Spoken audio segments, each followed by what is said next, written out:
බයින අය බැනපු ආවේ. ගහන අය ගහපු ආවේ. දෙස් දෙවුල් තියන අය දෙස් දෙවුල් තියපු ආවේ. අපේ අතින් මේ බෝධි රෝපණය වුණා. අපේ අතින් මේ බෝධි මණ්ඩප හැදුණා. අපේ අතින් ස්තූප හැදුණා. අපේ කටවල් වලින් බුදු බණ පද කිව්වා. ඔය සවම්පත් වලින් බුදු බණ පද ඇහුවා.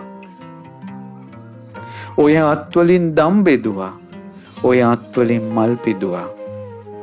ඔය අත් වලින් අත් දෙක එකතු කොට සෑය බෝධියට වැන්දා.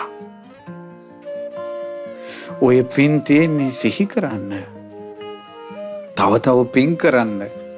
පින් කරගෙන කුසල් කරගෙන සද්ධාව හිතේ පෝෂණය කරගෙන ඔබ හිත සතුටු කරව ගන්න. ප්‍රශ්න ඉවර වෙන කලින් තිපා. ගෙවල් වල ප්‍රශ්න මැද පින් කරන්න. ගෙවල් වල ප්‍රශ්න මැද බණ පදයක් අහන්න. ප්‍රශ්න ඔක්කොම ඉවර කරගෙන බණ මඬු ඉඳ ගන්න ඔබ ආවොත් එදාට බණක් කියන්න කෙනෙක් නැති වෙයි. වයසට ගිහිල්ලා සිල් ගන්න ඉන්න අයටත් අවසානයේ කන් ඇහෙන්නේ නැහැ. බණපදේ කියන හාමුදුරුවත් පේන්නේ. ඒ නිසා වහ දැන්ම කුසල් කරගන්න.